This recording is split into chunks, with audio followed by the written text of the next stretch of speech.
Hey, Mrparka here to review one from Terrence Muncie, I believe his name is. He did Hell Walks on Earth, low-budget film, and this one I'll be reviewing is Bikini Monsters. I had never heard of this film, I had not seen it, and this is my first, I guess, experience with the director.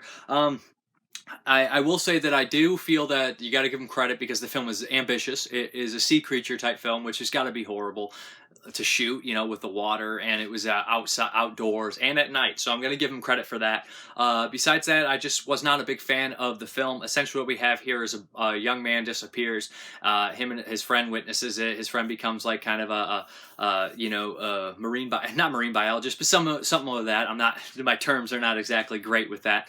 But he becomes that, and his other friend is kind of lost at sea, and he starts raising these he's making these strange amphibious women creatures who are in bikinis, which you think sets up for a great TNA movie of ridiculous nonsense, but the movie actually has no nudity. There's lots of girls in bikinis, of course. The makeup on the two main creatures is solid. There's a little bit of blood here and there, not much to go for in that terms, but there is some. Lots of people getting drug into the dark.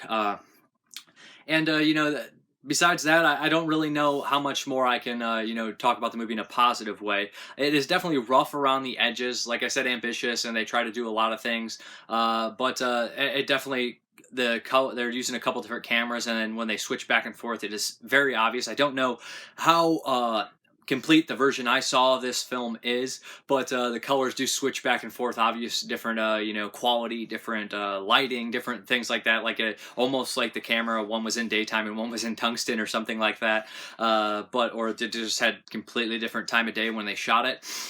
So that was distracting. At one point I heard the director call cut at the end of a scene, so my guess is that this is not the complete version of the film. Still very distracting, I must say. It didn't seem like they had enough coverage. There's lots of far shots, which made the sound kind of muddled at times, and outdoors you hear a lot of breeze shots, and I don't want to be so critical of it, because a lot of early filmmakers or a couple films do that, and especially on a budget. I'm sure I'm guilty of it. I know I'm guilty of it, so I don't want to necessarily come down so hard, but I'm just basically stating there is that happening in here. Lots of amateur kind of mistakes with sound quality, which probably are very much budget constraints. Like I said, I wish that the film did have a little bit of TNA and more gratuitous gore. We could have got kind of a low rent Humanoids from the Deep, which is one of my favorite movies. But we don't necessarily have that case. A lot of the dialogue and lines in here, they seem to be stubbled over a bit at times, like they maybe only had one or two takes at a time.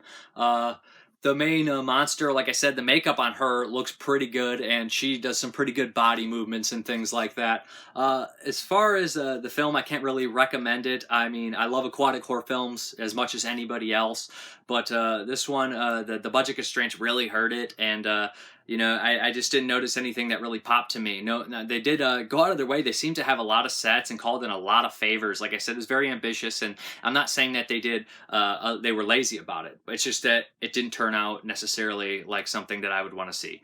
But that is Bikini Monsters. There'll be more information below for it. If you're interested, check out the trailer. You might like it. Again, not for me, but that doesn't mean it's not for you. I'm Mrparka. Thank you very much for watching, and have a good one.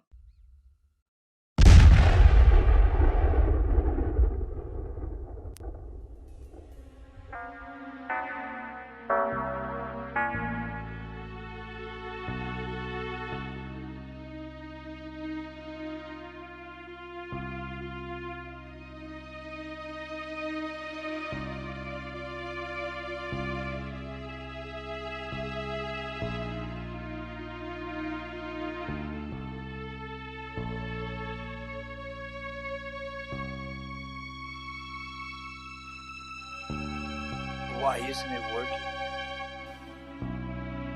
It should be working. Can my perfect creature not be made?